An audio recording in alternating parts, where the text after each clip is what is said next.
So, hey guys, listen, we're all trying to get more productive. And the question is, how do you find a way to get an edge? I'm a big believer that if you're getting mentoring or you're in an environment that causes growth, a growth-based environment, that you're much more likely to grow and you're going to grow faster. And that's why I love Growth Day. Growth Day is an app that my friend Brendan Burchard has created that I'm a big fan of. Write this down, growthday.com/ed. So if you want to be more productive, by the way, he's asked me, I post videos in there every single Monday that get your day off to the right start. He's got about $5,000, $10,000 worth of courses that are in there that come with the app. Also, some of the top influencers in the world are all posting content in there on a regular basis, like having the Avengers of personal development and business in one app.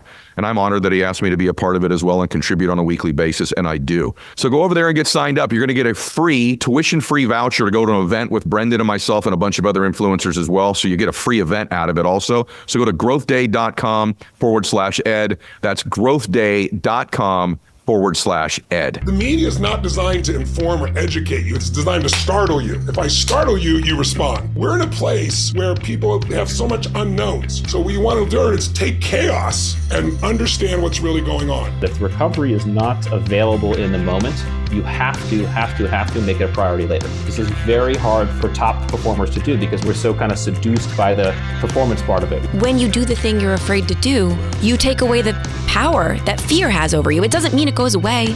You just take away its power. There are so many days in our life that don't even imprint and register in our memory because they're just, I am not as afraid of dying as I am afraid of not living. What are your fears costing you? I think it's time to evaluate that. Like you and I right now. What are your fears costing you? You know, we have these weights that weigh us down in our life, these burdens, these fears that we have. Have you ever stopped to think about what it's actually costing you to have these anchors and these weights wearing you down, these fears? You know, people ask me all the time, Ed, is making your dreams come true, the work you put in, the sacrifices you made, the people that let you down, all the dark times in your life, all the times you went broke, both financially and emotionally, is it worth it? It's a very interesting question because they always phrase it that way. Is it worth it? Yet in our lives, we spend most of our times evaluating and contemplating what it's going to cost us. So let me say something to you up front. The price you will pay to become the person you're worthy of, the price you will pay to become the real you, the price you will pay to make your dreams come true and your vision a reality, and the people around you blissful and happy, that price, and there's a severe price, is infinitely smaller than the price you're going to pay if you don't, and that others around you will pay. You know, I don't think God gave you another day in your life because you needed it. I think he added another day to your life because somebody needed you. But here's the thing. They need the real you, the authentic you, the one who's playing all out in their life and pursuing their dreams. I can tell you the answer to that question is as good as you think it'll be to make your dreams come true, and dreams that you can't even imagine right now, visions of your life, but maybe even more importantly, as good as you think it would feel to meet the real you, the one you were born to be. And remember this, you were born to do something great with your life. But to finally get introduced or reacquainted or reintroduced to that person, maybe you years ago knew them very well, that version of you, but things have happened, these anchors, these fears, these toxic relationships, whatever they might be, these disappointments in our life, we've moved so far away from that person that we're capable of becoming that we don't even recognize them anymore. As good as you think it'll be to meet that person for the first time or once again, it's 1,000,000 times better. Now, here's the hook. You have to start thinking like a rich person. And I don't mean just financially. I mean rich in spirit, rich in emotions, rich in relationships. And for many of you, including me, we want to be rich financially. People ask me all the time, Ed, why do you put out all this free content? I mean, you put out the best content in the world. Everybody else charges for inferior content. You put out the best stuff. And I appreciate when people say that. And you don't really charge for it. This is free. I do that because I believe in the law of reciprocity. I also want to make the world better. And I believe I put out enough good stuff. If someday I ask you to come to an event or participate in something, you probably want to come. But I want to pour into you because I don't think God gave me another day because I needed it. I think he gave me another day because people need me and they need you. And you need to remember you were born to do something great with your life, my brother, my sister. You were. And I want to remind you of that today. But I think it's time to evaluate, what are my fears, my patterns, a toxic person in a relationship that I'm in with right now that's weighing me down? What's it ultimately costing me? Because it's just your life. That's all we're talking about, is just you, just your life. And by the way, you're not getting out of it alive. You are not getting out of this alive. So all these things that are weighing you down are truly silly, because at the end, we all end up in the same situation where our body eventually ceases to exist. And hopefully our soul goes to heaven. But in your case, you got to stop thinking like a poor person. And I'm talking to me as much as I am you. Let me tell you what I mean by poor. Poor in spirit, poor in emotion, and poor financially. See, when I was broke financially, when I would go into a store and I wanted something, I wouldn't get what I wanted. I would get what I could afford. Sound familiar? So I was a guy who would flip price tags over. Oh, it's this, it's this. And I would evaluate what it would cost me, not what it was worth. And so oftentimes in life, people ask me, Ed, was it worth it? But in their life, they spend most of the time contemplating the cost. It's going to cost me this. It's going to cost me that. You know, maybe I want to become the person who it'll cost me losing this person in my life. It'll cost me time. It'll cost me my hobby that I like spending so much time in. It'll cost me pain and emotion and whatever. It'll cost me, I'd have to let go of my fears. I'd have to let go of my patterns. And these invisible things that weigh us down in our life, they kill us.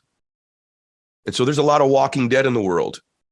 There's this old saying that they say it about men, but it's people.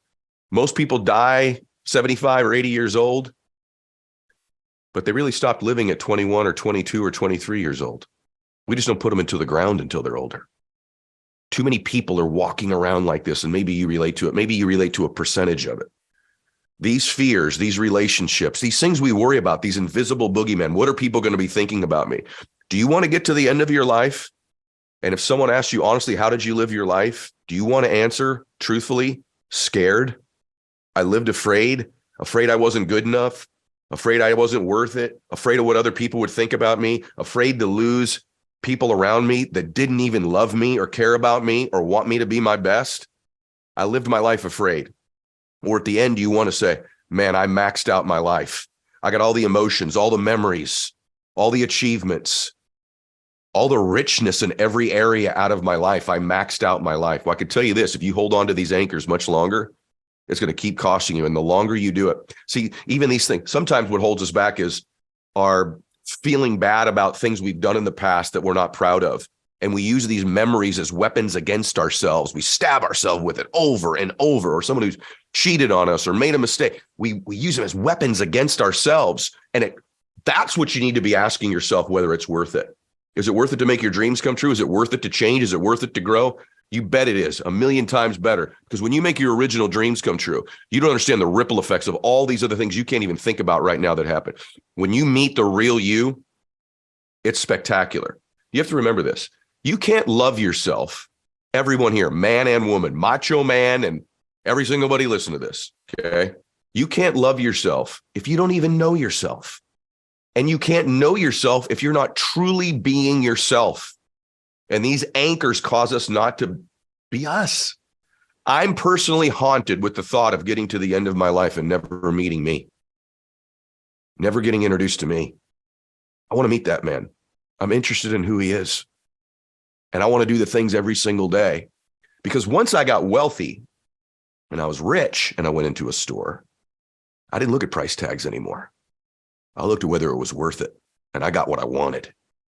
And our lives are a perfect metaphor of that. We're constantly evaluating the cost instead of whether or not it's worth it. Cost versus worth is a subtle difference. Is it worth it to change? Is it worth it to let go of these memories? Is it worth it to drop your fears? You'll never meet you otherwise. Some of us are held back by crappy programming our parents installed in us when we were young. Remember this, most things in life are caught, not taught. We catch a way of thinking. We catch a way of having emotions. And we have to we have to unleash ourselves and let go of those things in our life. So what's the thing for you? What's the thing? Is it a person you need to let go of? Is it a fear you need to let go of? Is it an operating pattern? Is it a memory as a weapon you're using against yourself? Is it just you're just not sure? You got to remember who the hell you are. And if you've never met them, you need to get introduced and you need to get acquainted. Because I can tell you, of all the jets and islands and cool stuff I've accumulated in my life, All the accumulations are wonderful, and I want you to accumulate the things you want that'll provide memories for your family if they matter to you, the donations you can make, the people you can be there for, all the different things you can do when you get financially secure. All those things are incredible, but they don't bring us fulfillment. They can bring us temporary happiness, and there's nothing wrong with temporary happiness, but fulfillment, all of that stuff doesn't add up to meeting you, finally meeting you. At some point in your life, don't you want to meet you? Or get reacquainted because you once knew her? There was a time in your life where you knew her or him. You'll never meet them otherwise. And so I have to tell you something. You have to start to make a bold move in your life because you're worth it. Your family's worth it. And the world needs you. You were born for a reason. You were born to do something great in small ways and in big ways in your life. And oftentimes in our lives, what hold us back sometimes is the stories we tell ourselves. See, it's not the events of our lives, circumstances that define us. It's the meaning we take away from those events. And those meanings create an emotion. And that emotion drives our behavior, that emotion of fear, that emotion of anxiety, that emotion of sadness. Or it could be an emotion of bliss, of confidence, of increase, of belief, of being guided, of being protected. But you have to ask yourself that question. See, it's not the event, it's the stories we tell ourselves. And listen to me, an emotion cannot exist long-term without a story attached to it. You've had a lot of things happen in your life that were emotional, but the story didn't stick, or you didn't take away the wrong meaning. And so that emotion doesn't stay. If you're feeling one of those emotions, it's attached to a story. It's a story you're telling yourself. The emotion can't stay without the story. And the story is just the meaning you took from the event. It's just a meaning you took from an event. So sometimes the story you're telling yourself is, I don't want to be alone, so I'm hanging on to this person that still weighs me down. Or where I'm at is good enough because I don't want to risk what I've got. And that's a story. Or I've made this mistake before, or someone hurt me and what it meant was XYZ, and you have a feeling about it. These anchors are actually lies we tell ourselves that are anchored in a story that doesn't serve us, that causes an emotion that sticks. So if we change the story, either we take a different meaning from an event and say, could it have meant this? See, when I was a young man with my dad's drinking, I thought this means our family's less than and we're dysfunctional, and all these things I attached to the meaning I attached to that story that was happening. And then at one point I realized, no, what was actually happening was God was using that to teach me how to learn to be present with people and read people and be empathetic with people and believe in people.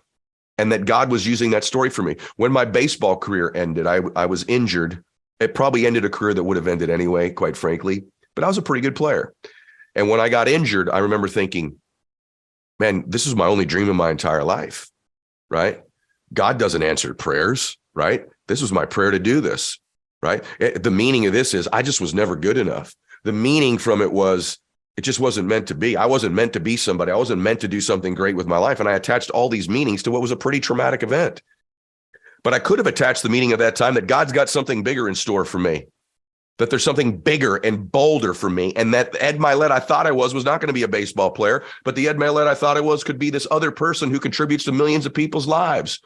So once I attached a meaning to it, that what God really did was I probably would have played 3 or 4 or 5 more years and then been released and then been in my mid to late 20s. And maybe I wouldn't have taken advantage of a lot of the opportunities that came along. So that career ended right when it was supposed to, so that I could start to redirect my life in a direction. And from there, I got a job at an orphanage, and that orphanage changed my life. Because of that orphanage, I met these young boys that looked just like me. These boys were all wards of the court. They were taken from their families, or their families were incarcerated or dead and had molested them at some point in their life. And so baseball ended. I'm finding myself making $6 an hour at an orphanage. And I'm thinking, God, you took multi-million dollars playing in front of hundreds of thousands of people a year, 50,000 people a night from me, to be with 8 children in a cottage making $6 an hour. And that's exactly what he was doing, because what I needed to be was I needed to be connected with people. I needed to love people. And what's even crazier about it is the way I connected with those boys is they had grown up with all this pain and suffering and dysfunction in their homes. And that's what I grew up with in a different way, with my father being an alcoholic when I was young. My career had to end that exact day it ended so that I would end up in that exact house with those exact boys, and they could have someone who understood them, who could see them and knew who they really were, because I was just like them. I recently said to Jesse Lee on my podcast, I said, all people that go through any pain in their life, especially when they're young, we have different eyes. We just have different eyes. Our eyes just say, please love me. Please protect me. Please be good to me. Please be kind. Please be gentle. Please believe in me. We have these different eyes. And I remember when I walked in there, they had my eyes, not the same color eyes. My boys were of every ethnicity, every background. We had those eyes. And when I meet someone who's gone through pain in their life, I see those eyes. But I found out something. We don't just have the same eyes. We actually have the same heart. We have the same heart. And every single human being has that heart. It's whether or not they'll unleash it.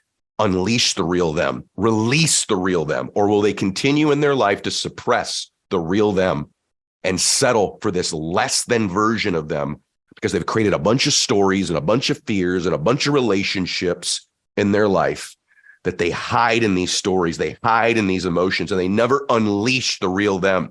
I've figured this out. All I've ever wanted to do is change how I feel. I didn't like how I felt. I wanted to change how I feel so I would accumulate and achieve and do things to change how I feel in my life. And as I've gotten older, I've realized if I can change how I feel, I can get all those things the easy way. And that's what I've started to do in my life, maybe from 40 to right now, 52 years old. So I want to challenge you today. Evaluate this thought. Evaluate, what are your fears costing you? What are these anchors costing you? I want you to really pray about it, really think about it. If you're on a walk right now, you're driving in your car, just what's it costing me? And what would my life look like potentially? And by the way, you don't even really know, just so you know, it's going to be so much bigger, so much more beautiful, so many small things that are going to happen along the way of you meeting you. And by the way, what's great is you continue to meet new versions of you. See, when you start to live your life without all these fears, without all these people anchoring you down, with all these patterns and stories, what's great about it is there's a new you that shows up every couple years. And there's this new version of you, an improved version of you every year. One of the things I'm excited about is to meet the 55-year-old me, because I didn't die at 21 or 22 like most people, getting around to bury me at 85 or 90. No. I'm reborn all the time. I can't wait to meet the 55-year-old me. I'm chasing that guy. When I get there, I can't wait to meet the 60-year-old me. But the 25-year-old me was nothing like the 30-year-old me. I mean, it was similar character, but different life, different contribution, different thoughts. Too many people are exactly the same person they were 2 or 3 years ago. And that's what it's really costing you, isn't it? And the reason you're not happy, or as happy as you could be, is you know this isn't you. You know this isn't you. You know there's more in you. Deep down in your heart and your soul and your spirit, the reason you're not happy isn't these other people, isn't your boss, isn't your job, isn't your body, isn't your lack of money, isn't any of it. It's that you know this really isn't you. You know this really isn't you. And it's time you meet him. It's time you meet her. It's time at least you get reacquainted if you once knew them. I want to challenge you to do that today. I want to challenge you to step out and drop whatever that anchor is, or multiple anchors, or these weapons you're using, these mistakes you've made, these choices that you regret, blah, blah, blah. Stop it. That's not who you are. Your destiny's now. It's in the future. It's moving forward. And there's something great waiting for you. And is the price worth it? Absolutely. Is the cost worth it? 1,000%. Because eventually you start getting what you want, not just what you can afford in your life. And here's the truth. You can't afford to get to the end of this life without meeting you, because only then will you love you. When you're being you, you can meet you. And when you meet you, you can truly love you. It's time for you to step up. Remember, once again, I'm going to tell you, he didn't add another day for you because you needed it. He added another day because some other person and the world needs the real you. One of the things that happens when you lose perspective or don't quite have it, where you hear, oh my gosh, there's winter, or my skills may be moved out of the marketplace here soon. And by the way, COVID was even an accelerator on all these things Tony's talking about. Yes. It sped things up pretty quickly.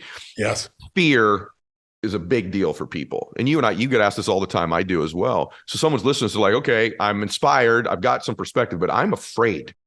I've got real fear. What techniques or strategies would you say to somebody if they're being honest anybody hears this, winter's going to be 5 years, 7 years, 8 years.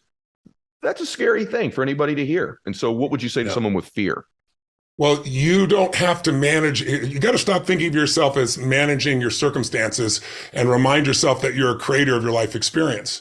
And so when it's winter, first of all, it doesn't mean every night's a bad day. Every day's a bad day. Every dark day. I live here in Florida. It's 78 degrees and it's, winter, right? It's really nice. So where you are, what you decide to do, it's all varying in terms of the levels of winter, as we just talked about. If you're in Africa right now without food, it's a very different experience.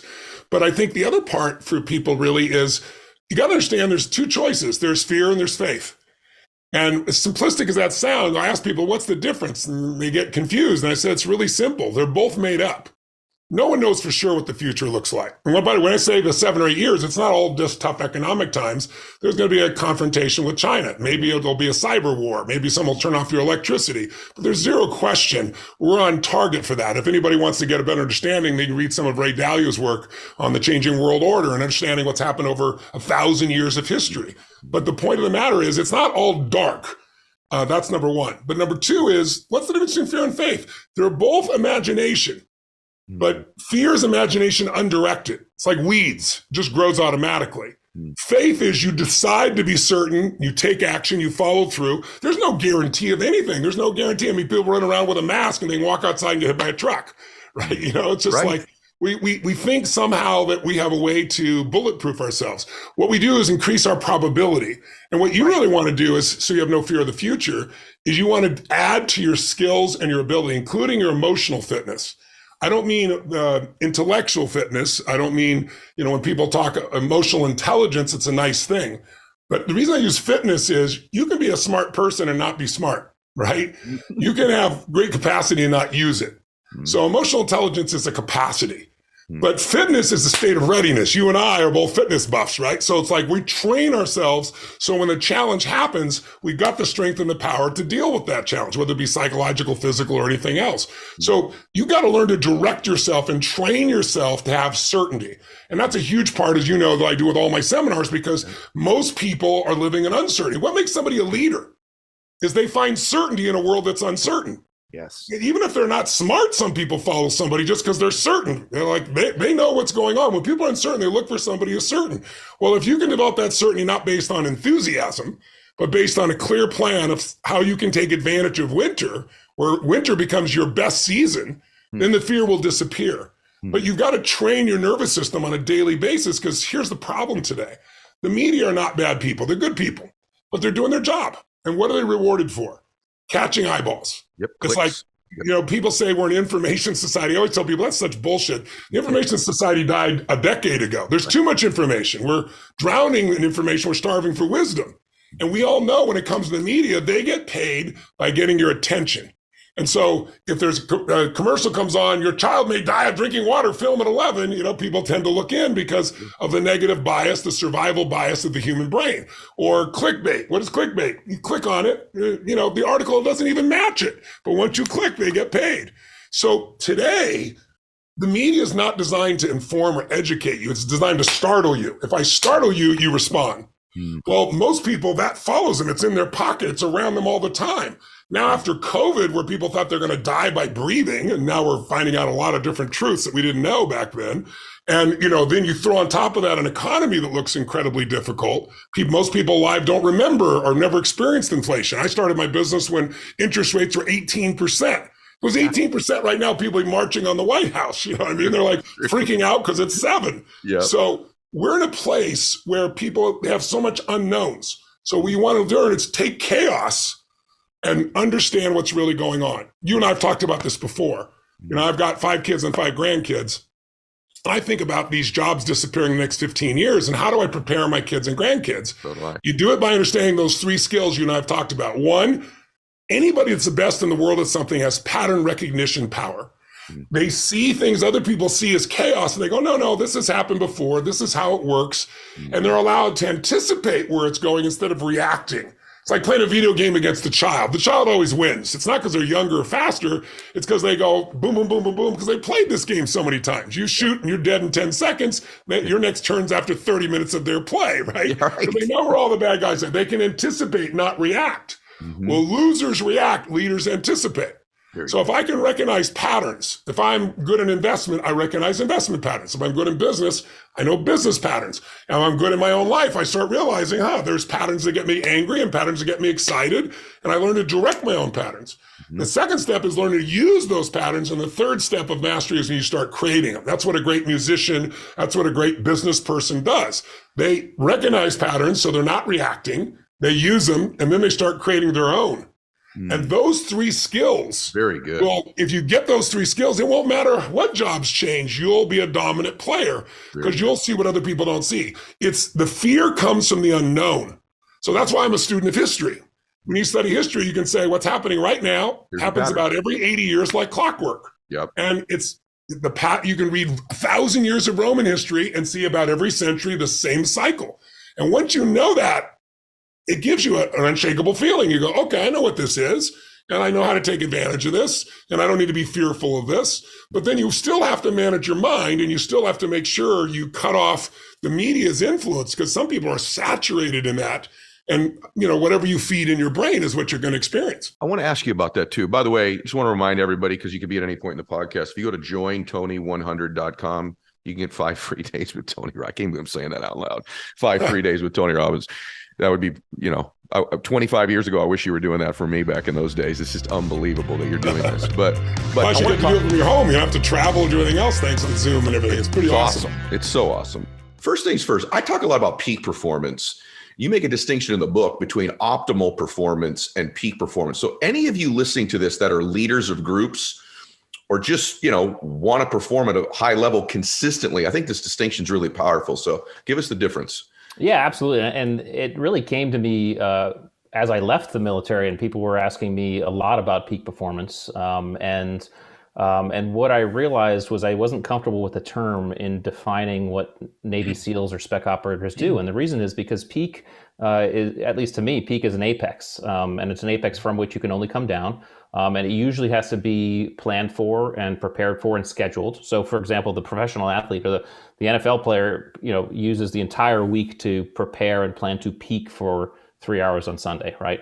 And so it really didn't apply to what we were doing every day, because when I thought about, for example, myself in some combat situations or even SEAL training, when you're freezing in the surf zone, there was nothing peak about my performance, right? We were just kind of moving through. And so I really started thinking about it in terms of optimal performance. Optimal performance is really what's the very best I can do in the moment, whatever that best looks like, right? So sometimes that best looks like peak and it looks like flow states and everything's clicking, right? Other times that's like, hey, I am head down and I'm just taking step by step and that's all I got, right? And it's dirty and it's gritty and it's muddy and it sucks.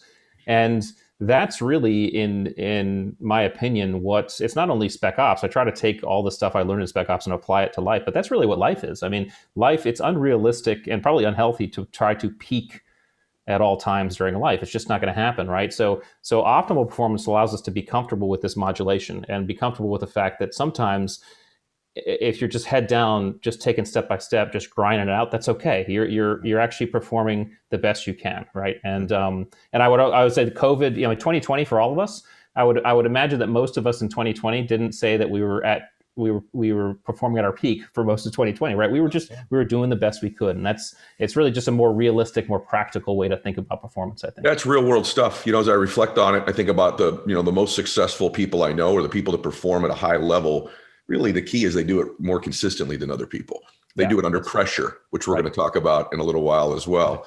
Whether you're an athlete or a dad, it's under pressure. How do you perform? How do you respond to certain conditions? So you were in charge of the selection process, and you make a distinction in the book. And by the way, when you're listening to this, everybody, these are attributes you wish to embody if you're going to be happier and a higher performer. It's also attributes you want to find in people you want to surround yourself with as friends, as associations, colleagues, business partners, etc. You make a distinction, though, that's awesome between skills and attributes, because this is something I think most people discount themselves. Well, I don't have these incredible natural talents or skills, so I'm discounted from performing at a high level. He makes the case, guys, in the book, SEALs are regular guys.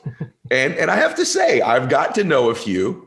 And I don't know that I disagree with that necessarily. I think there are extraordinary things about a few of them, but I tend to agree with you as an outside observer. So what's the difference between skills and attributes?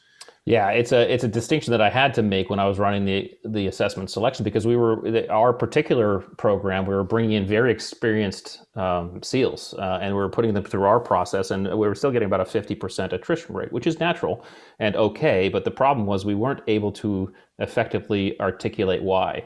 And we weren't able to say why to ourselves to be comfortable with that. We weren't able to tell our senior leadership why, but most importantly, we weren't able to tell the candidates why they weren't making it. And these are guys who are coming in, they were kind of all stars and rock stars, and to be able to not to be able to tell them something like, well, you couldn't shoot very well, or you couldn't do this very well, it just didn't seem to fit right. So I had to really break it down, and in a very general, basic sense, skills are not innate. They're not inherent to our nature, right? None of us are born with the ability to ride a bike or throw a ball or shoot a gun in the military sense. We can be taught them. We can sometimes sit down in a class and learn them. They direct our behavior in known situations. So here's how and when to ride a bike, throw a ball, shoot a gun. And because they're visible and because they're set up that way in kind of steps that you can learn and teach, they're very easy to assess, measure, and test. And this is why most teams, especially business teams who are kind of putting together dream teams, make the mistake of focusing only on skills, the best salesperson, best graphic designer, best marketing, whatever it is. What the problem with skills is that skills don't tell us how we're going to operate when things go south and sideways and the environment turns completely uncertain, right? Because you can't necessarily apply a known skill to an unknown environment. This is where attributes come in. Attributes are innate, right? All of us are born with levels of adaptability, of situational awareness, of discipline, of resilience, right? They don't direct behavior, they inform our behavior. So they tell us how we're going to show up to a situation. So my level of adaptability and resilience, for example, informed the way I showed up when I was learning how to ride a bike and I was falling off a dozen times, okay?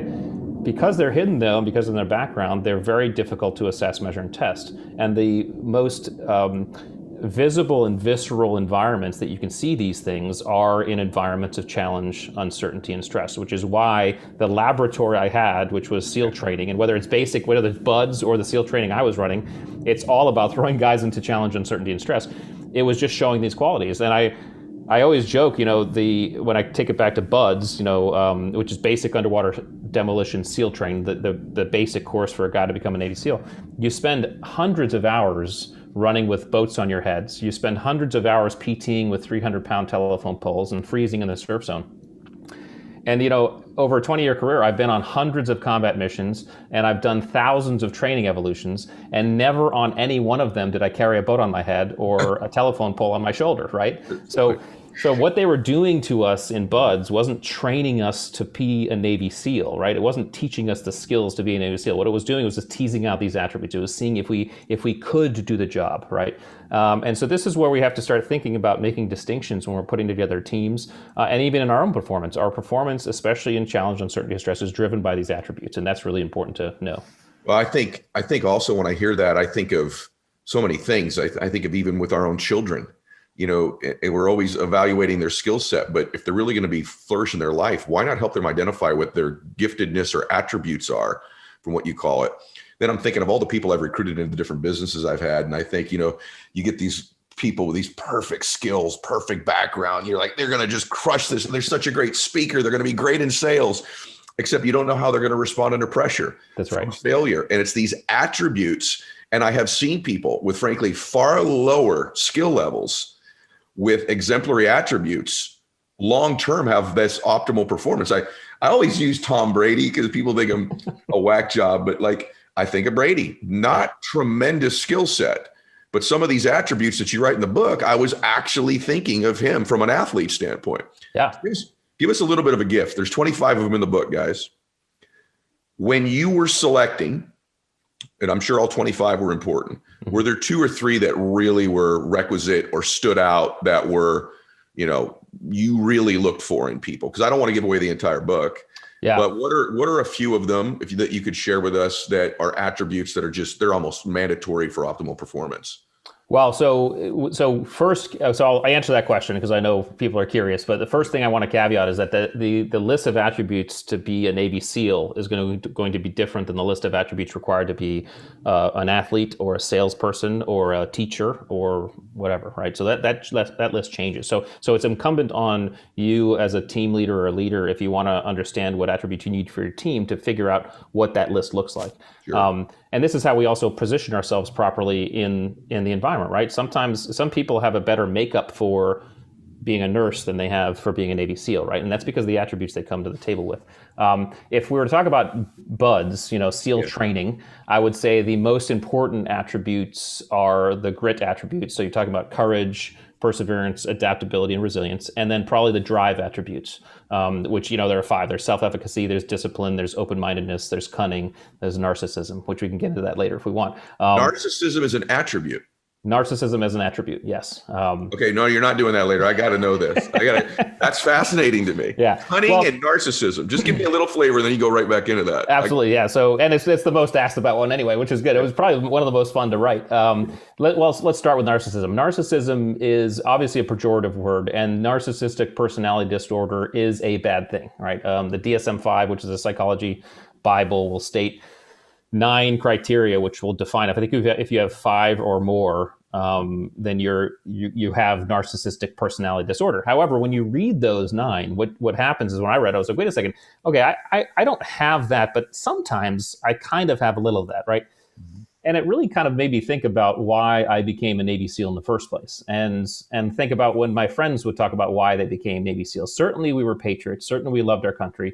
But we just kind of wanted to be badasses, and we wanted to see if we could do something very few people could do. Okay. There's nothing wrong with that. And that's a little bit of narcissism talking. Okay. This is biological, right? When we're paid attention to by our parents as infants, we are getting hits of dopamine, which is a very powerful feel-good chemical, serotonin, which is kind of a bonding, trust, I'm protecting you chemical, and then oxytocin, which is another bonding chemical. So that combination is powerful when we're getting paid attention to. This translates to adulthood. All of us, to some extent, want to, at some point, feel special, feel loved, want to be paid attention to, okay? That's a natural thing. And if you have an audacious goal to be a rock star, a Navy SEAL, an entrepreneur, very successful, to stand out, to be special, there's nothing wrong with that. That's a little bit of narcissism speaking, and it can drive you. And that's why I put it in. I love it. So I gotta be honest with you. I'm thinking of all these friends of mine that are what I called peak performers, but to your point, optimal performers, because they don't just peak, they do it consistently. Mm-hmm. And there is a little bit of a quality of that. And, even a little bit of self-thinking, meaning, I want to get this attention. I want to do something significant. I want to prove something to myself. Yes. That's special. And so I really want to acknowledge that I agree with you on that. And I kind of jumped in there. I think you were on a little bit of a roll before I did that, but inside that answer you were giving, you create this mind gym.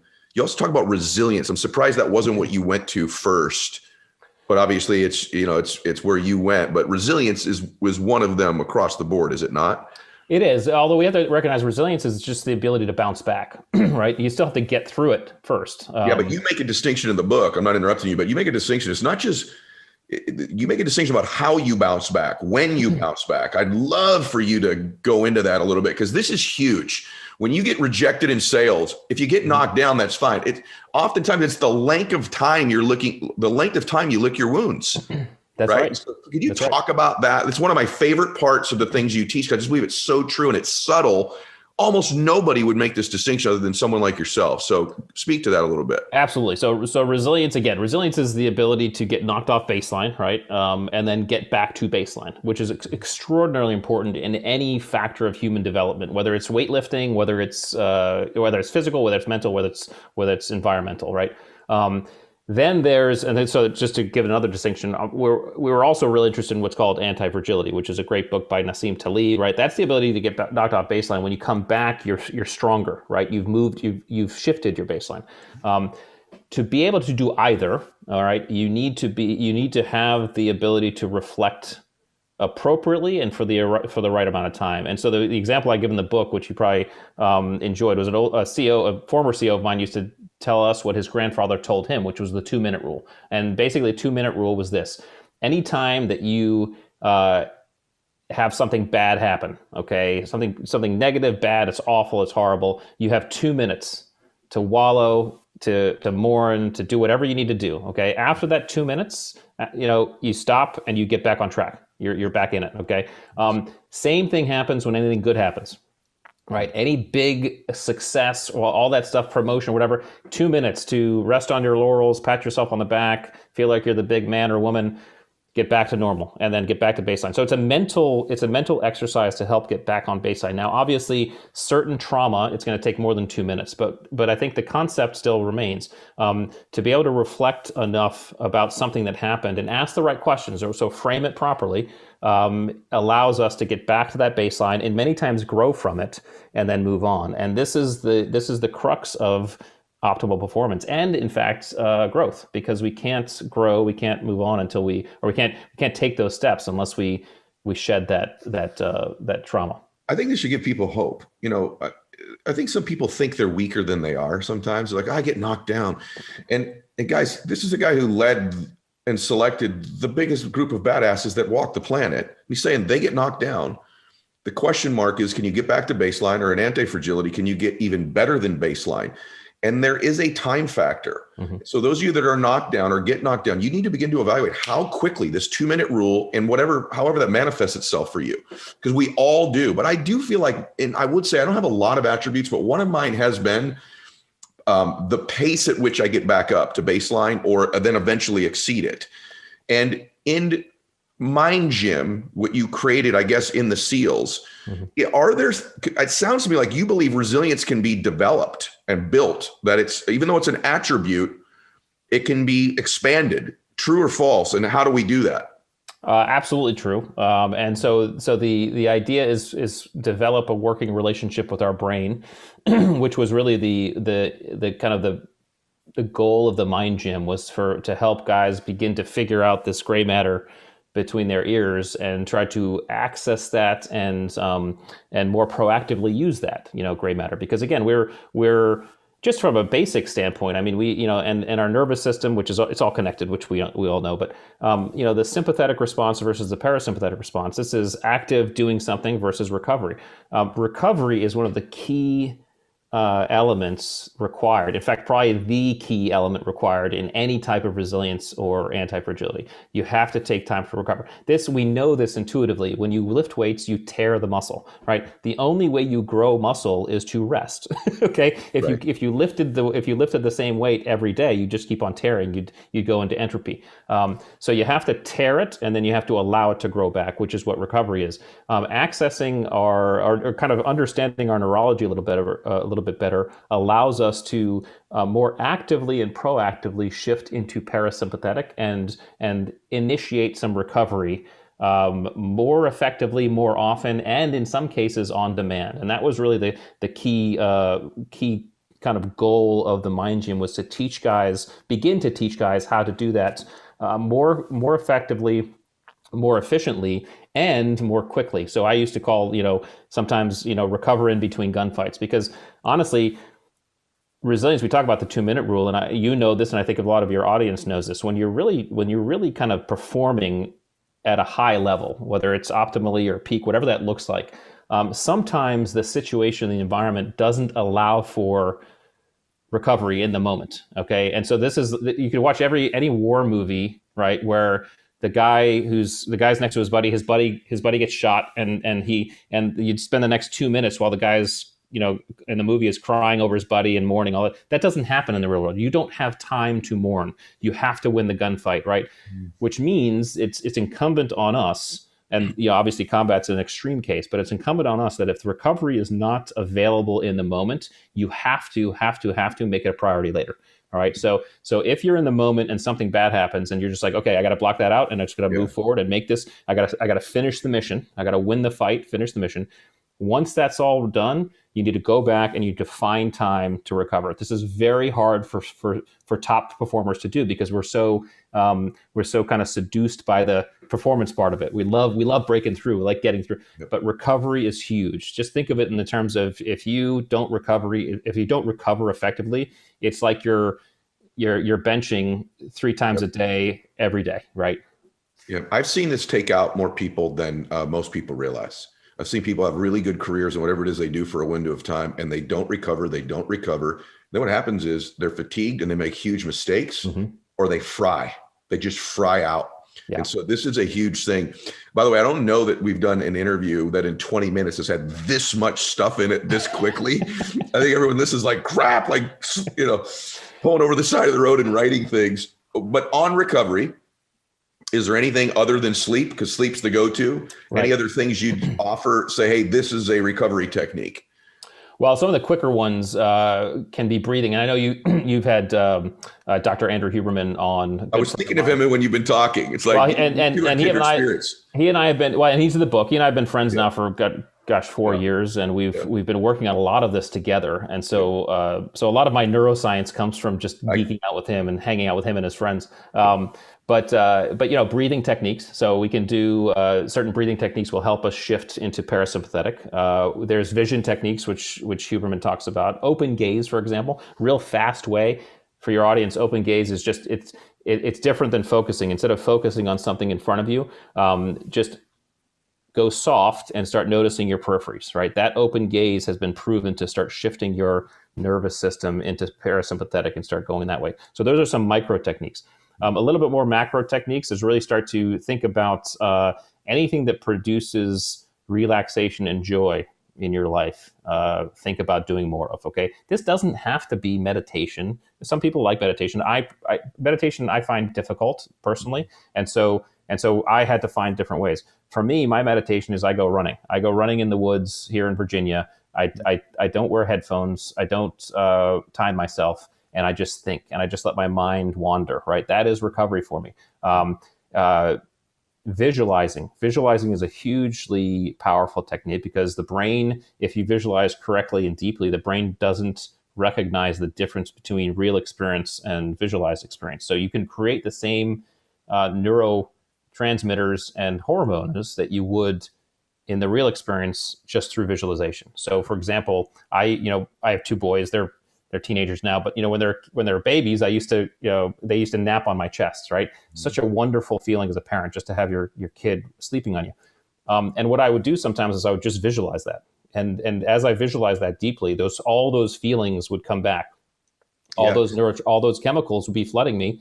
That's recovery as well. So think about some breathing, think about vision, think about visualization, and then you could do things like yoga, meditation, the float. I'm a big fan of float tanks. I don't know if you ever tried the. I love float tanks. Love those things. And then of course sleep is the kind of the coup de grace of recovery. Yeah, I want to go back through that. So guys, we've talked about float tanks on the show before, and I've recommended it to friends of mine that even are struggling with some depression and even minor mental illness. So float tanks are big. For me, the things that you've listed, Rich, for me is float tanks. I do. Open gaze is something that I did as a child rather naturally.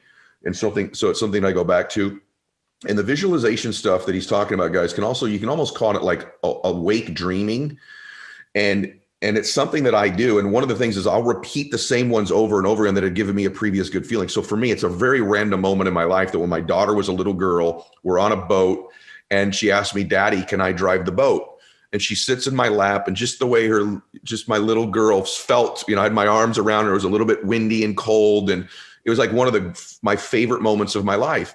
Well, I've played that video thousands and thousands of times, guys. And so that when I get into an anxiety or stress state or fatigue state, I go right to that video and it takes me back to that moment.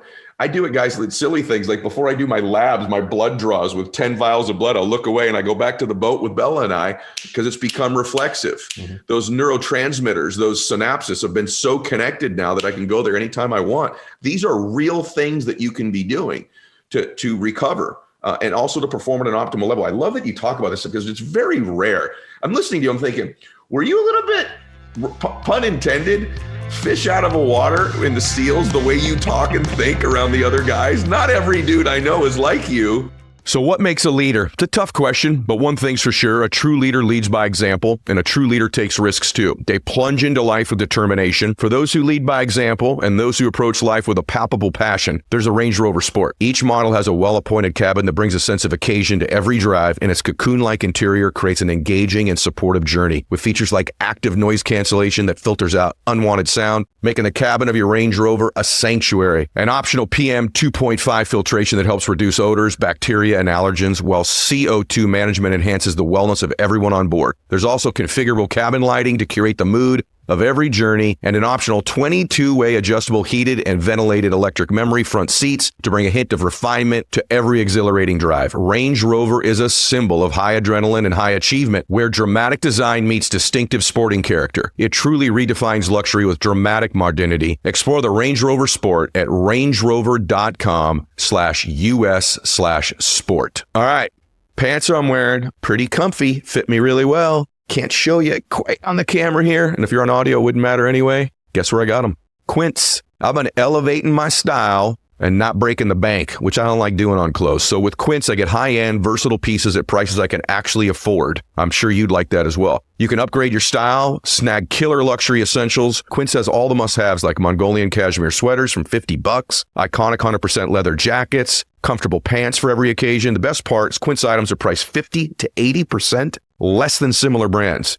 They partner directly with the top factories, cut out all the middle people, pass the discounts on to you. And like I said, it's attractive clothing that'll fit your style. So indulge in affordable luxury. Go to quince.com/ed for free shipping on your order and 365-day returns. That's QUINCE.com/ed to get free shipping and 365-day returns. Quince.com/ed. Listen, I've made some mistakes in my life. Heck, half the time this podcast is saving you time on mistakes I've made before. Let me tell you one of them. I owned a house in Idaho for a long time. I had these rain gutters that were really pretty, but they weren't functional. Leaves accumulated in it, and I lost part of my roof. Clogged rain gutters suck. They're easy to forget, they're annoying to clean, and they can grow into a big problem. That's why I love Leaf Filter. Listen to me. This is a big deal. There's an easier way for you to ensure your gutters stay clean and avoid costly damage. Every installation comes with a lifetime, no clogs guarantee. Leaf Filter uses award-winning patented technology to keep out everything but the water. Over 1 million homeowners have already trusted Leaf Filter. So protect your home and never clean out the gutters again with Leaf Filters, America's #1 gutter protection system. Schedule your free inspection. Take advantage of the Spring Spectacular sale with up to 30% off your entire purchase at leaffilter.com/ed. That's a free estimate, free inspection, and 30% off at leaffilter.com/ed. See representative warranty for details.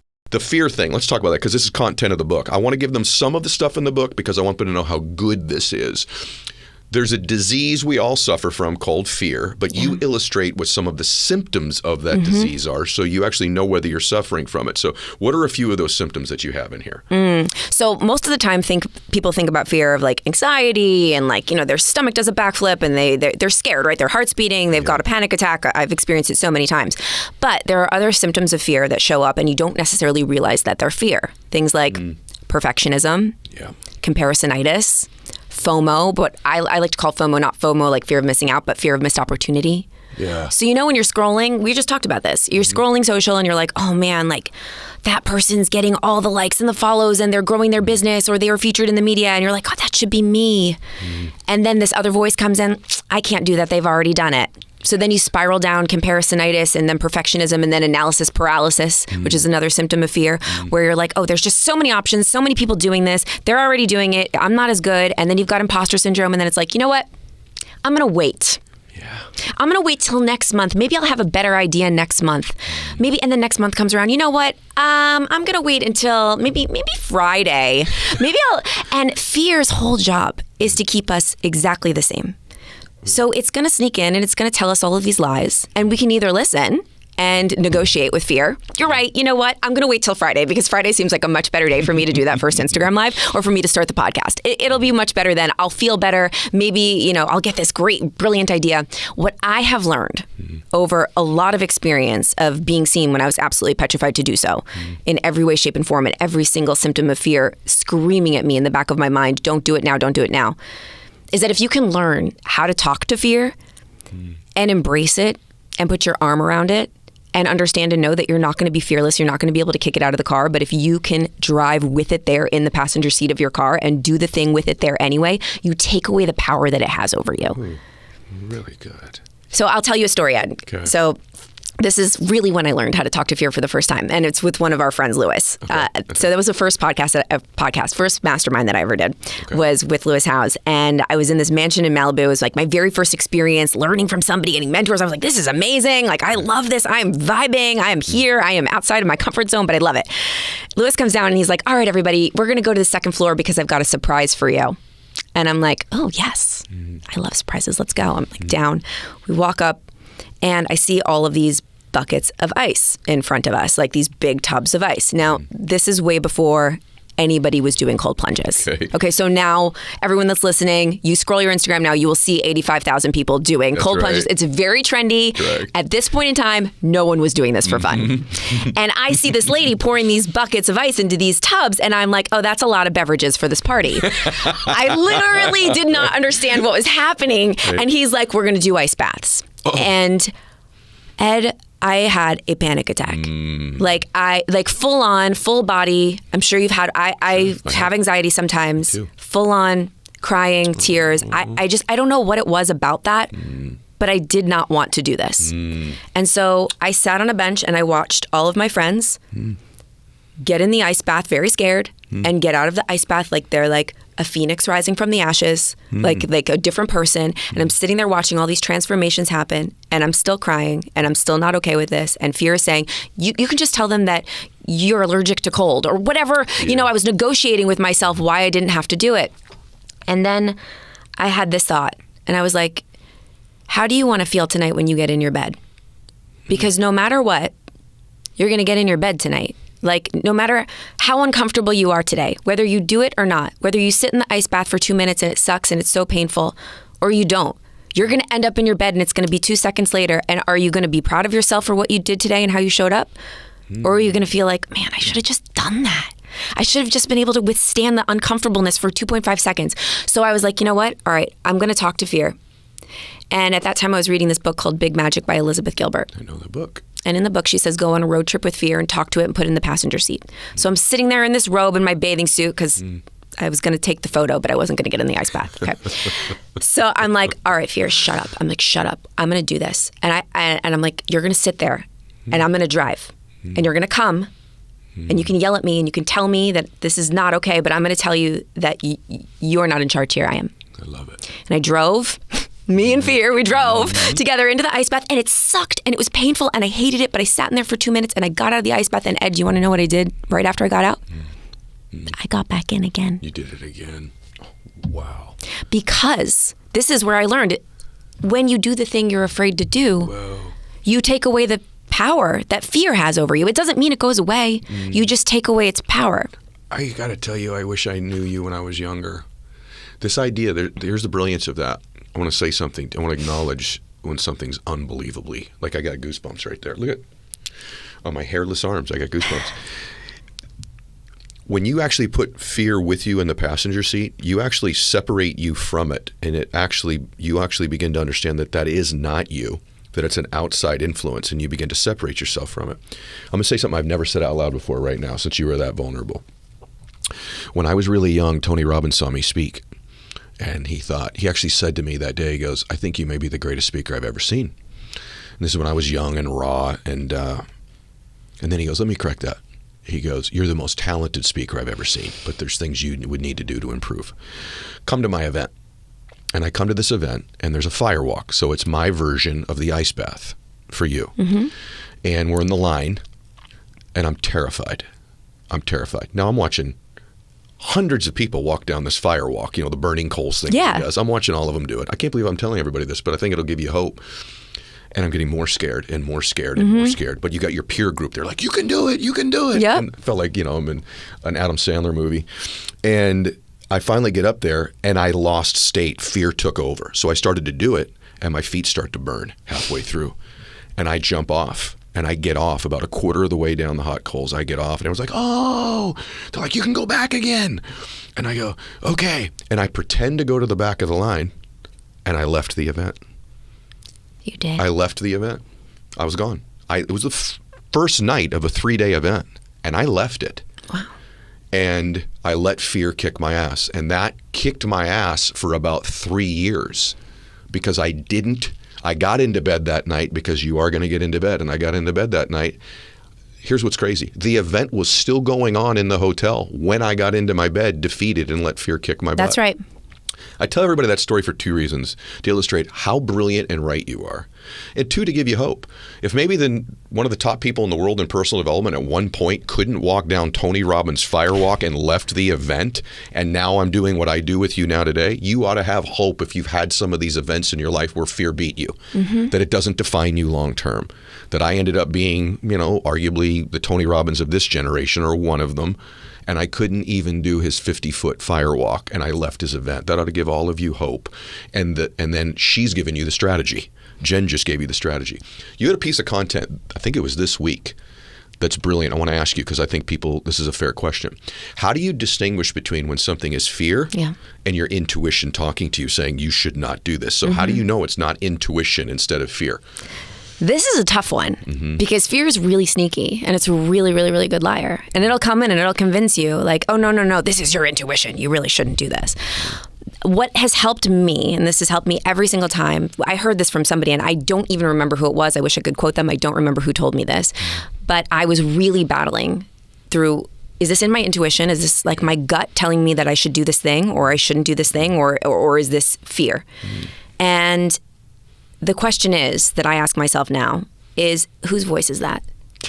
Whose voice is telling you that you should or shouldn't do it? Is it your voice, or is it your parents' voice? Is it your husband's voice, or your wife's voice, or your friend's voice, or the random people on the internet's voice that you don't even know who they are? A lot of the times it's that for people, what they will think, and we don't even know who they are, right? It's like, what will they think? Or it's Susie from college, right? Or, my cousin from ages ago, that they're going to think of me on the internet.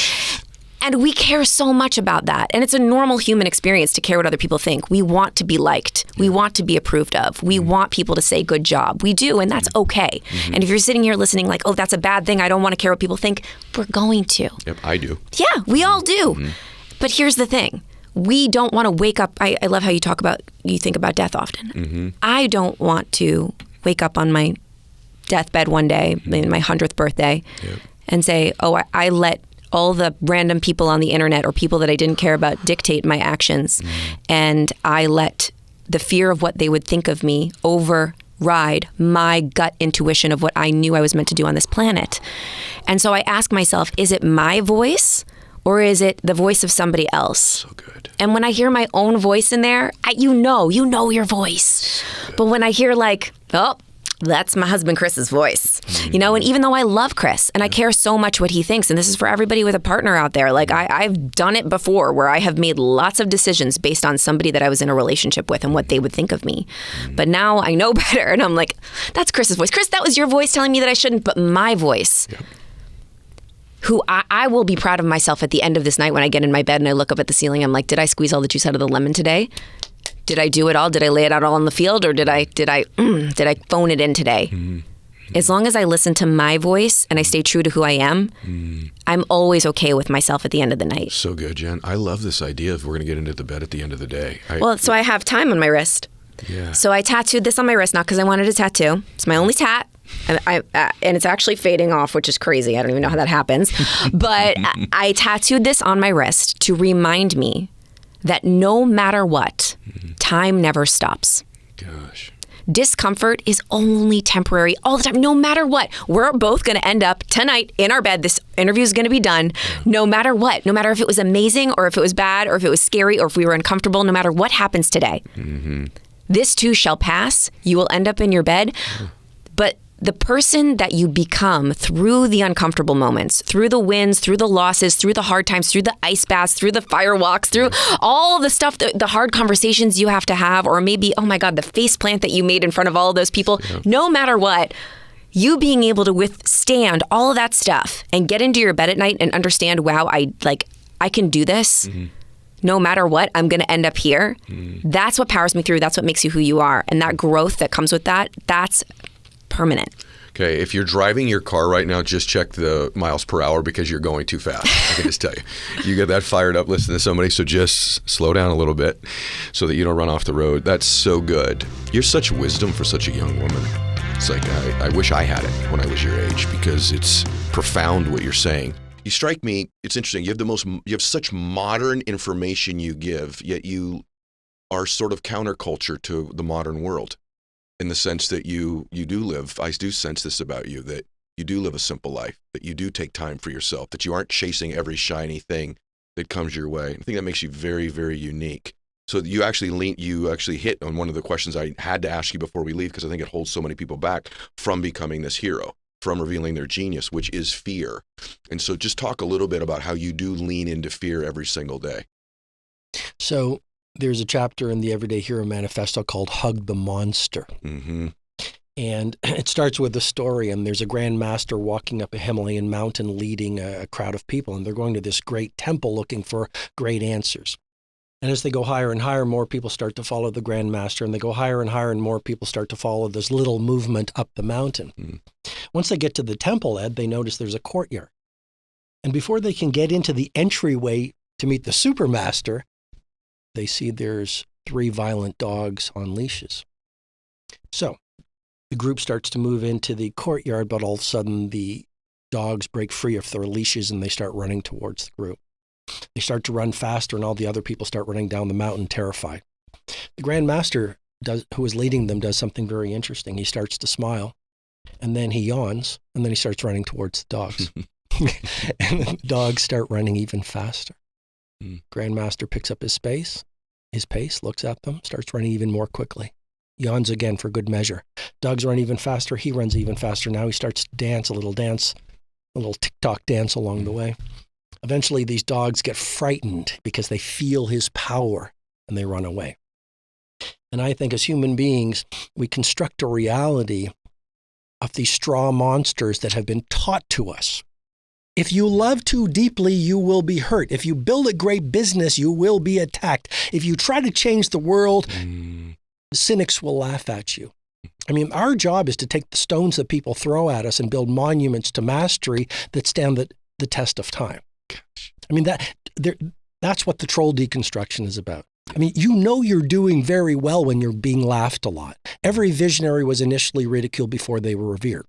So the point is, someone said to me the other day, but this all sounds so hard. And you know what? I went back to my hotel room. You know what I thought about? Misery and unfulfilled promise is a lot harder. And I think the discomfort of growth is always to be preferred to the illusion of safety. So what I would say is the things that all of us are scared about, that's where your growth lives and your freedom lies. Very good. And I think, it starts with awareness, and then it begins with daily bravery practice. Let's call it micro bravery practice, but consistently doing difficult things. Yeah. Getting good at consistently leaning into the things that make our palms sweat and our hands shake. And that becomes a practice. And if you practice it long enough, you get brilliant like it, just like being a chess master. So it's almost like every day you go down the steps to the cellar, you turn on the light, and you hug the monster. And if you hug your monsters, guaranteed you'll realize they were much smaller than you thought they were. So damn good. That is absolutely 1,000,000,000% right. Oh my gosh. The price you'll pay for not becoming the hero you're capable of becoming is far smaller than the one that you will pay if you never become that person. It's worth hugging that monster every single day. How do you do it? I lean into it. I actually do what I call feared things first, and it is a habit that I do. I like to get something done early in my day habitually that I'm a little bit afraid of, that I'm a little bit uncomfortable with, that I have some anxiety with. I find that once I hug that monster, it was usually smaller than I thought, and it creates unbelievable momentum for the rest of my day, oftentimes for the rest of my month. And so I do that. I also have become familiar with these monsters, and the more I think you become with hugging them on a regular basis, the more they sort of lose their power over you. Exactly. I've seen this guy before. He's not so bad. Exactly. I've seen this one before. So the more you face them and you do these difficult things, the more you become familiar with them. It's just like, I think it's someone in the NBA who's got to hit a shot with 2 seconds left. The first time you do it, there's a lot of work. Kobe Bryant hit a whole bunch of them. By the end of it, he was pretty comfortable hitting that shot under that pressure. And I think the more you put yourself under pressure or duress, you become comfortable in it. And you find what I call equanimity in those moments, which is the ability to be calm and to function at a high level in it. So I love it. It's one of my favorite conversations ever. I'm just going to be honest with you. I've loved today, and I know everybody else has. I think you're a remarkable man. I really enjoy your company as well. You have this thing that I love about most of my good friends, which is that I think they have this nuance between real confidence and presence about themselves, but yet combined with a huge dose of humility at the same time.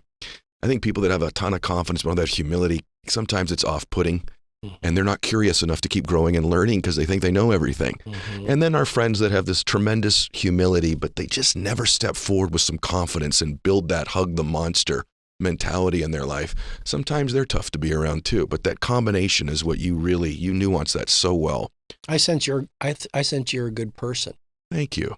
You know, and that really comes through in the conversation. Thank you. And that doesn't come easily. It's like hard won effort to get to a place where you're living your values the way it feels like you're living your values. I appreciate that, brother. And that's mutual. Thank you. Last question. I really appreciate that coming from you. So we've covered a lot. Could you talk about fear and some help that you could provide people in that regard? Sure. If everybody could imagine for a moment you're driving a car and everything's going great, and all of a sudden a light pops up on your dash. Now, the average person won't take a hammer and hit the light to turn it off. An average person will take a look at what is that light? Am I low on windshield wiper fluid? Am I low on air in my tires? Is my back trunk open? What's going on? So just like the signal in a car is meant to make you aware, fear is a trigger in our subconscious mind that real or imagined danger has percolated in our brain. And so fear, there's nothing wrong with fear. We can actually use fear as fuel. Now, I like to, give people visuals. So imagine if you have, two parts of your brain. There's many more, but imagine these two. We have the Einstein brain and we have the Frankenstein brain. And when fear gets activated, let's assume that that's our Frankenstein brain going, what if? What if you get hurt? What if you lose money? What if you die? What if you get embarrassed, ashamed, ridiculed, or judged? And so why does Frankenstein even get activated? Because we're not born with those fears. And so if we're not born with those fears, that means that something in our brain is triggering this reaction automatically without our thought. And that is what we call as the fear response. And we also know that fear response causes something called the sympathetic nervous system to activate, which causes us to want to fight, freeze, or run away. That's just the absolute reaction at a biological level of what is happening. Now, when we want to deactivate that sympathetic nervous system, there's several what I call our exercises that we can do that actually gives us more control, more power, and the ability to reactivate the Einstein part of the brain. So exercise number one is really, really simple. It's called Take 6, Calm the Circuits. So as soon as you catch yourself in a state of doubt, fear, worry, anxiety, stress, that means that Frankenstein's activated. If you just took 6 deep breaths in through your nose as slowly as you could, and then you exhaled as if you're exhaling through a straw in your mouth, if you just did that 6 times, that very simple exercise would deactivate the Frankenstein brain and allow you to reactivate your thinking, imagination, Einstein part of your brain. And then you can do the second exercise, which puts you right back in control. And that one I call is AYA, A-I-A, which is now a matter of awareness of my thoughts, emotions, feelings, sensations, or the behaviors that I've just taken, or the one I'm afraid to take. And in a pure state of awareness without judgment, blame, shame, guilt, or justification. Let me repeat, without any judgment, blame, shame, guilt, or justification of the feeling or the thought or the behavior, now I'm empowered again because now I can observe. And now in this observational mode, I could say, okay, what's my intention, let's say for the next 10 minutes? Well, my intention is to be happy. Great. My intention is to be productive. Great. My intention is to, take action on this one thing that's going to help me towards my goal and dream. So in the awareness and in the intention, Then if I say, what's one small action step I could take towards what I want instead of what I don't want? So all of a sudden, I've interrupted a fear pattern. I've created this state of awareness. I've set an intention, and now I'm taking action towards what I want versus being paralyzed by what I don't want and a fear that may or may not be real. So awareness is what actually gives us choice, and choice is what actually gives us freedom if we make the right choices. So good. So guys, the reason I wanted John on was because these are actionable steps that you could take. You need to go get exercise because these are actual exercises that'll change your life. And I love how John arrived at this space. I want to go back because we just got pretty heavy there. Yeah. And now I want to go to a little bit of a lighter space, but both of you and I have had mentors that have entered our life. We didn't come from perfect families, loving families, both of us, but not perfect families. And by the way, I don't know that exists. Well, yeah, I think that, a dysfunction is normal. Functional, right. That's normal. Right. If you had a functional family, that's not normal. That's not normal, right? And I guess to the extent that the dysfunction you experience is probably part of these things we have to undo. Yeah.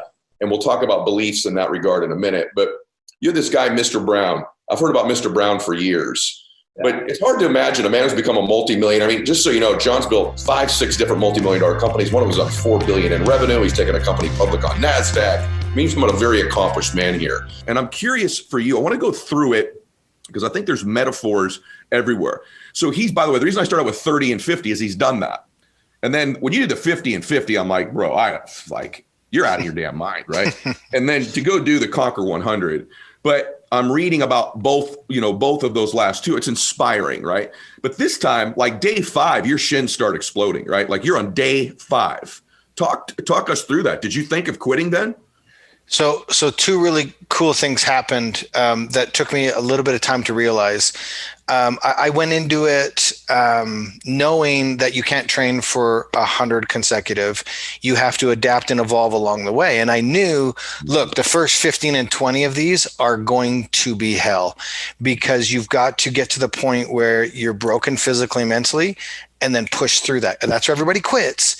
And if I can push through that, my body's going to adapt and evolve, and it's going to become the new normal. Stay on that. Everybody, I want you to write this down. Pull over, adapt and evolve. That's in your business. That's in your family. That's in your fitness. That's the key. Go ahead. Keep going. Yeah. And so when I went into it with an ankle problem that I didn't tell anybody about, and it immediately exploded into my shin to where we developed a stress fracture in the bone. And super long story, but a miracle happened. We ended up getting a carbon plated shin brace that allowed us to offload the shin and continue on to heal that stress fracture by doing the marathon portion every single day. It was a total miracle, but a complete testament to me that you give the body the tools and assets that it needs to recover. It can still do so under stress. And that was amazing to me to watch the body heal like that. Now, the shin and the imbalance that created a hip problem became so painful. Some of my worst days, I don't remember them, but we have the video footage where I would be trying to move and the pain would get to a point that I could no longer manage it and I would black out. And my we called him the wingman. My wingman would catch me. I'd come back to, and he would do a 10-second countdown and then say, "Here we go." And we would repeat that until I got to I'm going to get emotional, but until I got to the finish line that night. And again, it's just a testament to how powerful the mind is. Now, I was angry because I wanted to showcase how strong our team was mentally and physically, and I wanted to make the 100 look easy. I believed we could do that. And I was angry that I couldn't run and that I was forced to walk. Mm-hmm.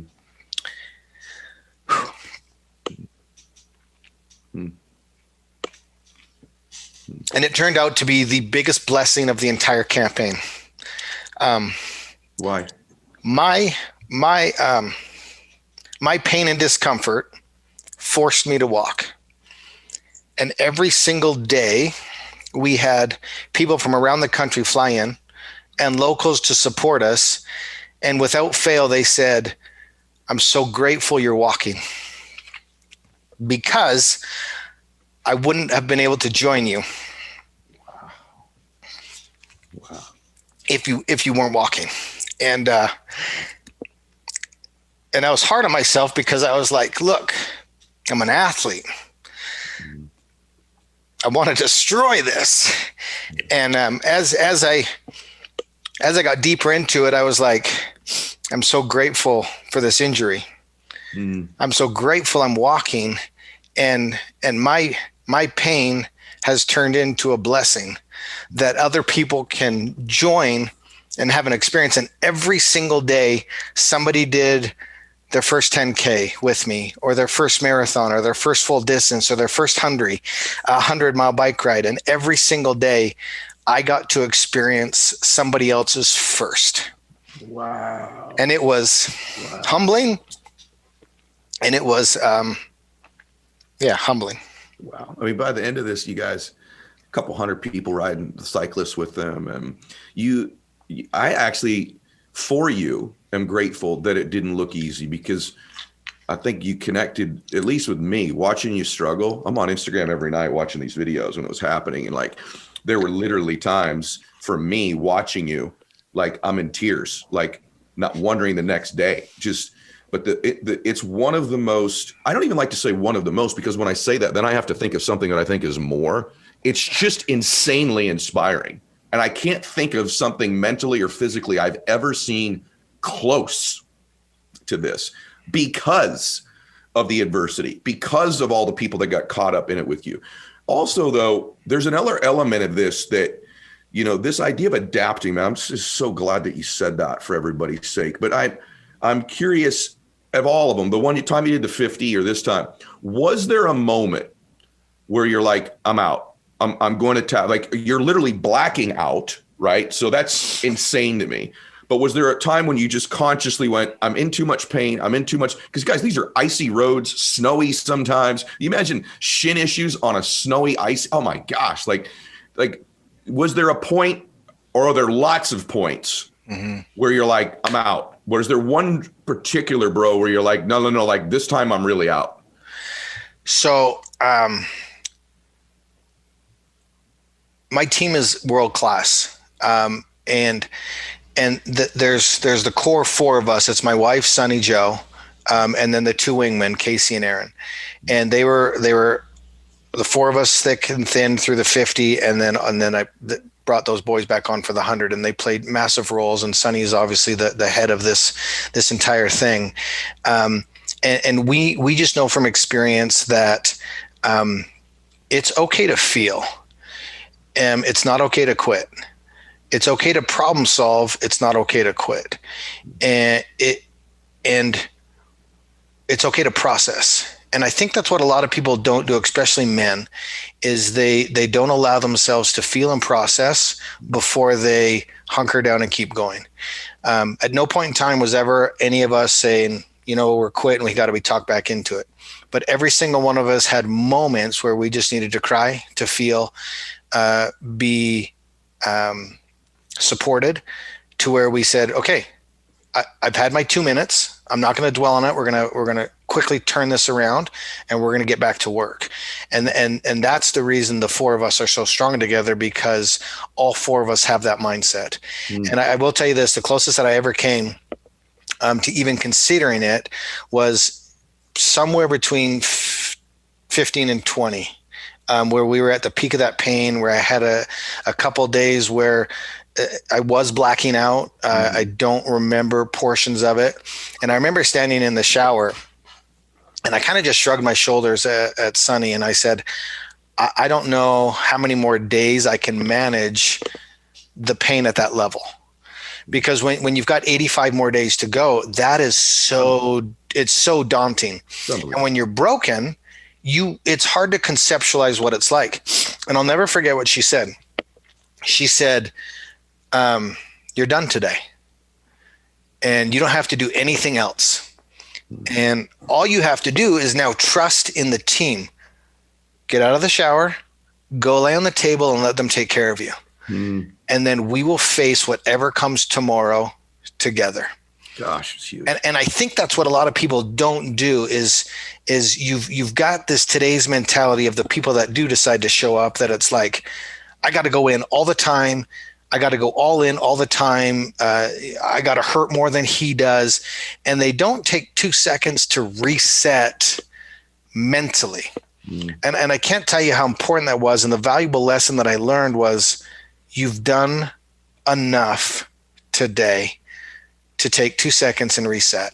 And as soon as I got into that rhythm, knowing, and again, it takes putting the right team together, and then it takes letting go and trusting the team that you have put together to do their job, to do their part. And that's hard too, as a man, to let go of like control of every piece of that puzzle and to go, I surrender and I trust you to do your part. And it's hard to find good people nowadays that are willing to do their part. Yeah. And I have that team. And so when Sonny said, you've done enough today. Beautiful. And I think that's so important, because we go through life and I think we're so hard on ourselves. We see ourselves differently. And how many times in our lives, on our journeys, do we take a minute and say, you're enough. Right. You've done enough. And I think it's so important, especially as men, to be vulnerable and just say, I've done enough today. I'm going to take on tomorrow when tomorrow comes. What if you had never pushed yourself to an extreme? I'm just curious. You burned your legs and your feet. And by the way, he's in this hospital. It's unsanitary. There's cat walking over his body. And again, his mom comes, and what if after that, because he decides, by the way, I just got to give this away to everybody. It blows my mind. He's like, his mom says, what's your Everest? Basically, while he's laying there. And he's like, I don't know. I'm never going to get out of here. I'm never going to walk again. And I'll just speak it for Colin. Colin says, I'll do a triathlon. 18 months later, this dude does a triathlon after he was told he could never walk again. And he freaking wins it. He freaking wins the triathlon. It's insane. And then you've gone on. What if you had never pushed yourself, never known what you were capable of? Because there's a lot of people, Colin, that go through this whole life in the 5-6 range, never knowing what they're capable of. What if you had never done that in your life? How much different do you think you would be? Your marriage would be. You as a person would be. I don't know if you ever sit back and think about that. What if I'd have never seen what I was capable of? It's such a powerful and important question. And it just, I'm smiling because it just strikes at the heart of what I'm passionate about sharing, what I've shared about those 1s and 10s. You know, people have asked me, and it's a different question, but it's come from the same place of, I was 22 years old. The reason I got burned in this fire was I jumped a flaming jump rope. I was on a beach in Thailand, 22 years old, clearly not a fully formed prefrontal cortex. And I saw a couple guys with a kerosene soaked jump rope. And I was like, gee, that looks like fun. What could possibly go wrong here? Right. And I wrapped that rope around my body, lit my body on fire to my neck. And I thankfully was near the ocean, jumped in the ocean, saved my life, but not before about 25% of my body was burned, as you mentioned, predominant my legs and feet.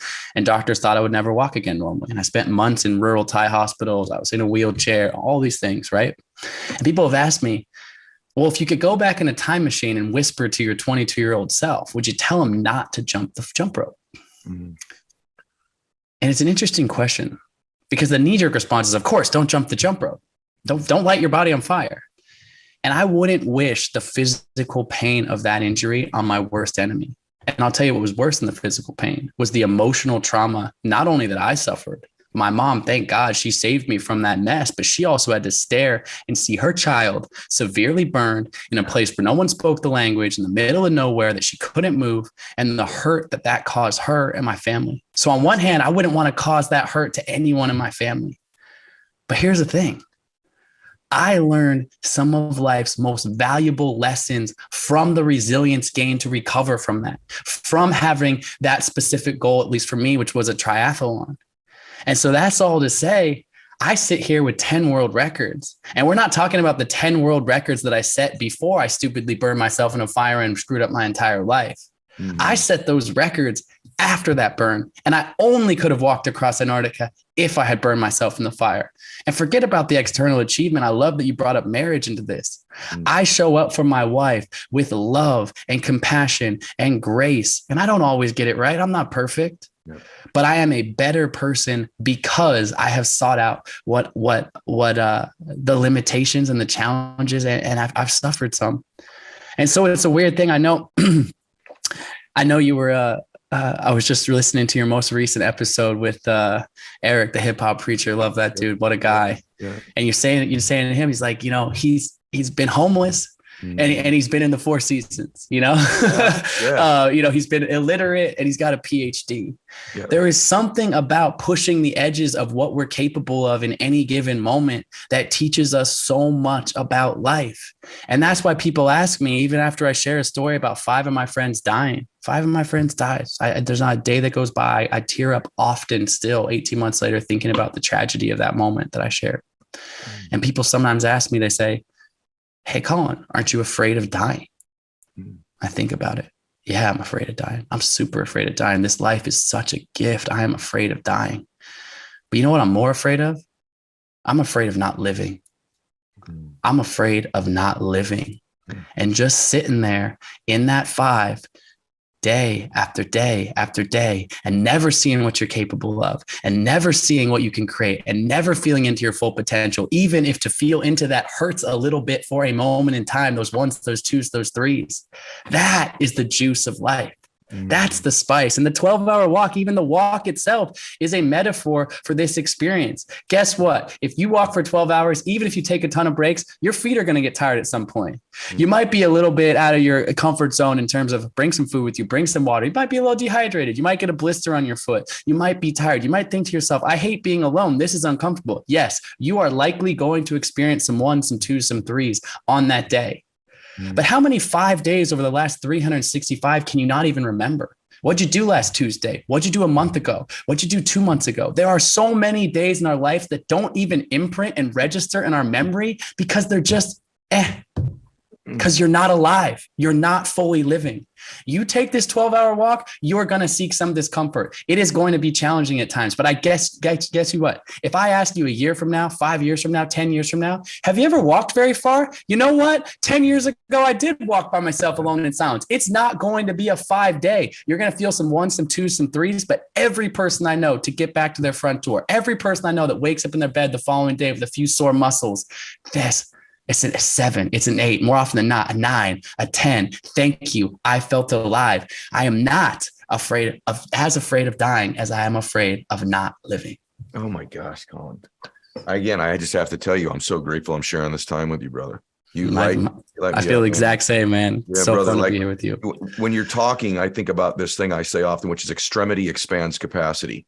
When you do something to what you think is an extreme, you expand your capacity to do extreme things, even if they don't seem very significant to you. And then I think about, this might be an ironic thing I just wanted to tell you when I was prepping, but take this the right way. And I know that I just say it the way I mean it. I have no grain of salt. This is a dude who struggled to jump rope with some fire.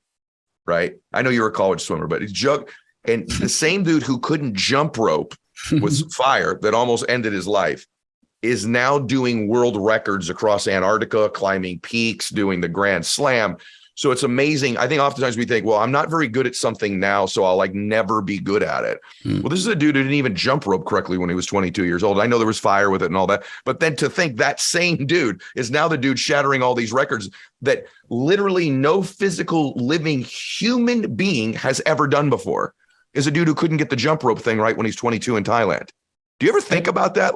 That proves extremity expands capacity. Right. Well, I'll go one step further, which is after the Antarctica crossing, I had a lot of doors open to me. There was so much press, media, 2 billion media impressions, was most widely viewed expedition in modern history. And of course, that's going to open some doors, right? Yeah. And it was a beautiful experience, a beautiful moment in time that I'm deeply humbled and grateful for. We was able to build a very successful and lucrative series of businesses on the back of that, et cetera, et cetera. But I decide that everyone's, what's your next expedition? And I get this idea to row a boat across Drake Passage. So a rowboat, tiny little rowboat. For people who don't know, Drake Passage is the most treacherous stretch of ocean in the entire world. So from the southern tip of South America all the way to Antarctica, 750 miles. It's where the Atlantic and Pacific and Southern Ocean all converge. And that convergence of those ocean currents creates like 40-foot waves, and there's icebergs. It's freezing cold. I mean, it's insane. There's been a laundry list of thousands of boats that have shipwrecked in Drake Passage, but not just like 100 years ago. 10 years ago, a cruise ship sunk in the middle of Drake Passage. Like, that's how crazy, like, that's a modern time cruise ship still sunk in Drake Passage. And I'm thinking, I'm going to get a couple of buddies and we're going to row a boat, no motor, no sail, 28-foot long, 3-foot wide, 2 feet off the water's edge, an open hole. So we're getting crashed the entire time. So I go to discuss Discovery Channel. It's like, I want to film your next thing, whatever it is. Tell me what it is. And so I go to them and I say, well, our next thing is a rowboat crossing of Drake Passage. No one's ever done it. And they say, great. They sign this big, 7-figure check to produce the whole thing and pay, whatever. Great. It's going to be awesome. I'm leaving in 3 months. It's a pretty quick turnaround. And I finally, after all the paperwork signed, everything's down, ready to go, I turn to the producers. My family knows this, but most people don't realize this. I'm rowing a boat across Drake Passage. I said, that's great. And I said, but I got one thing I got to tell you. I've actually never rowed a boat anywhere. Come on, man. Anywhere. Literally. Not at summer camp, not oh my gosh. Come on, dude. not at not in college, not like ever. I've never. And I've also not spent, it's not like I'm a sailor, so I don't know like everything about ocean and seafaring. This is a 100% fully unfamiliar thing. That's bananas. The thing that's not unfamiliar is pushing my body, or pushing my mind, or taking on big goals or things of that nature. But I have literally never rowed a boat anywhere ever. And so I reach out to a buddy of mine who's a rowing coach in Portland, Oregon, where I grew up. And I said, I need you to come meet me down at this dock and teach me a little bit about rowing. And so he's like, yeah, sure. And I kind of explained the whole thing. He thinks, you're out of your freaking mind. Maybe 5 years from now, when are you doing this? I said, well, I'm leaving in 3 months. Gosh. And so he gets me on this one-man single rowing school. You maybe have seen people do that or pictures of it or whatever. And I get in there. I'm in 6 inches of water on the dock. I try to take my first stroke and I fall flat on my face. I literally fall out of the boat and I'm like flailing around in 6 inches of water. And I stand up soaking wet. Oh my God. And this is that moment where you go like, either I am an idiot. And of course, this is an extreme example. I'm never going to be a rower. But here's the thing. I said to him, I look at him and I go, well, I guess I'm not a rower. But one word changes that. I guess I'm not a rower. Yet. I'm not a rower yet. We've got 3 months for that. And that is everything, right? We talk about growth mindset. That is it. I'm not, whatever you are right now, no matter what age you are, you're listening to this podcast, wherever you are, your hopes, your dreams, your Mount Everest, what's your Everest? You haven't reached the summit of your Mount Everest yet. Here's the thing. Kobe Bryant had to shoot his first hoop at some point. Stephen King had to sit down and write the first paragraph of his first novel before he could write 65 of the best-selling books of all time. Meryl Streep had to try out for her school play.